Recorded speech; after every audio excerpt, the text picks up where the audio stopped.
Well, it's that time again, YouTubers.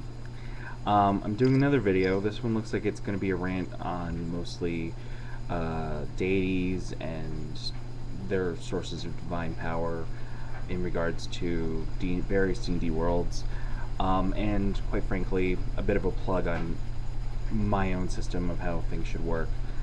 My biggest problem comes from the strict worship form of obtaining divinity.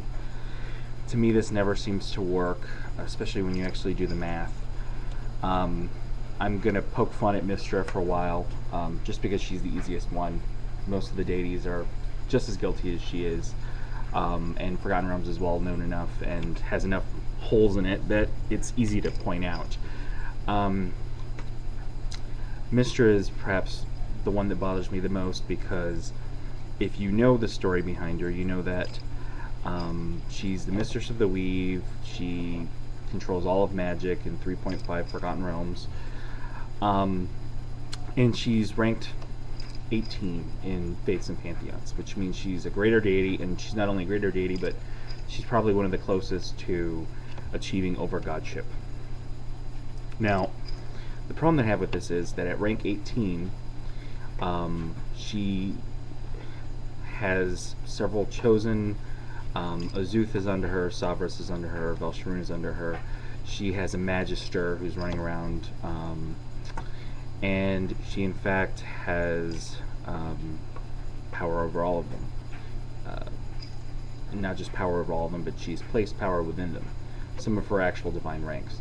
In the Shadows of the Avatar series, at the end of it, Ao actually speaks to Elminster and tells him straight out that nearly half of Mistra's power is placed within these various entities. The effect of which is that you are essentially doubling her divine rank.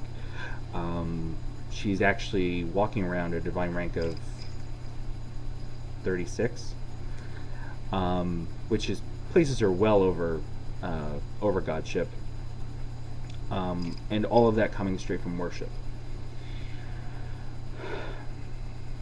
Now, when you add the fact that there are other deities of magic, for instance, Corlon, Isis, just to name a couple, I believe there's other ones, but God help me, I can't pick them all out. You have magic coming in at basically the most worshipped domain, portfolio, what have you, in all of realm space. Which is fine, except for the fact that that also means that you have farmers and craftsmen and city officials and merchants and travelers who are worshipping magic versus gods of nature, gods of harvest, gods of craftsmanship, gods of the forge, various other entities that they would probably worship over Mistra. An example of this is if you actually add up the main gods, the three top gods of nature in the Forgotten Realms. You have Shanti at divine rank 19, Sylvanas at divine rank 18, and Myliki at divine rank 13, which places the three of them together at around 50. Is that correct? Anybody do math? I think that puts them at 50, an even 50, which means that Mistra is drawing over half of the same amount of worshippers, just her alone, for magic, that all the gods of nature are. So you're telling me there's, at minimum, half the amount of commoners who are farmers worshipping. There's half as many mages, sorcerers, wizards who are worshipping Mistra as there are commoners worshipping gods of nature. That just doesn't make any sense to me. If you do the same thing with the top three deities of, say, evil, Shar, Bane, and Cyric, you run into a very similar problem. Shar is a divine rank 19. Shar is a divine rank of 19, Bane is a divine rank of 18, and Seraph is a divine rank of 17, which not only places them together above all the other deities of nature, but it also means that there's more evil people walking around than there are commoners, just living their lives. And in practical senses, I understand why this is beneficial for player characters who want to wander around and, fight bad guys, but in the greater scheme, it doesn't apply properly. You essentially have... We'll edit that out later.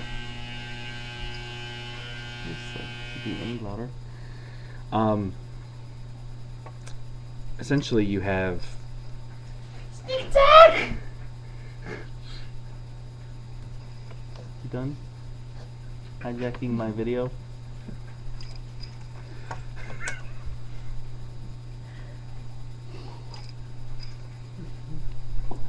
I'm running out of time here. I have a 15-minute limit. You suck. You suck so hard. You essentially have whole armies of just bad guys that are just willing to go out and knowingly worship evil. Honestly, if you look at your own lives, how many genuinely evil people do you know out there who are evil, do evil things, believe that they are evil, know that they're doing evil things, and do it anyway, and willingly worship evil, knowing full well that the deity of evil is good. I'm going to stab you in the eye.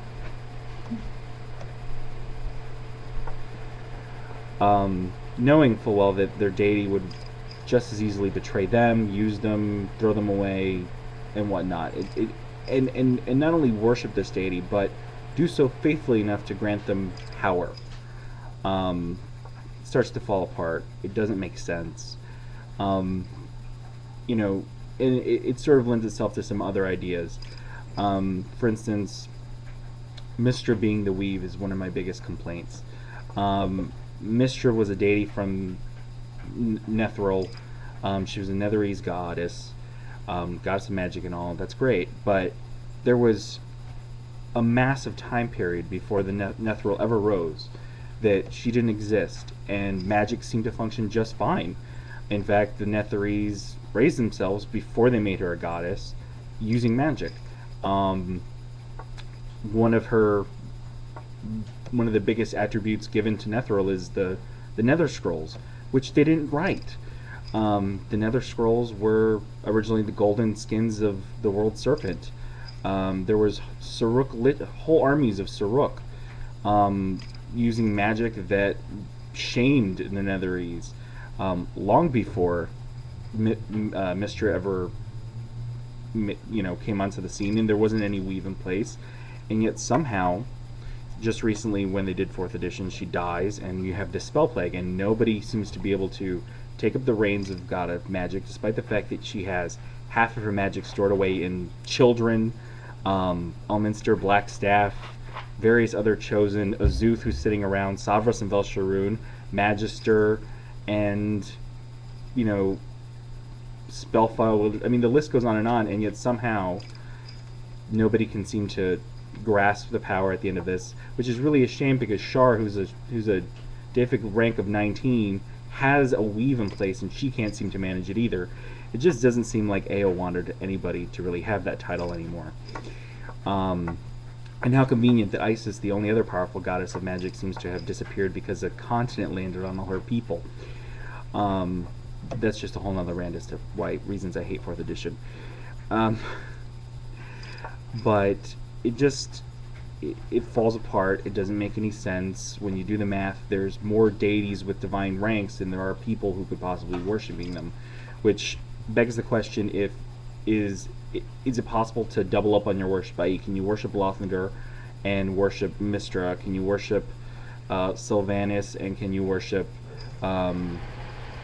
Corellon, and both of them receive your power? Well, if that's the case, then why even bother fighting over worshippers? Why not just let people worship whoever they want to, and just convince them with flyers? The fact is that they do fight over worshippers, and there's a distinct occurrence in the end of 3.5 when Alestri kills Viharun, absorbs his worshippers, and nearly doubles in strength, only to get killed by Loth, and have her do the same.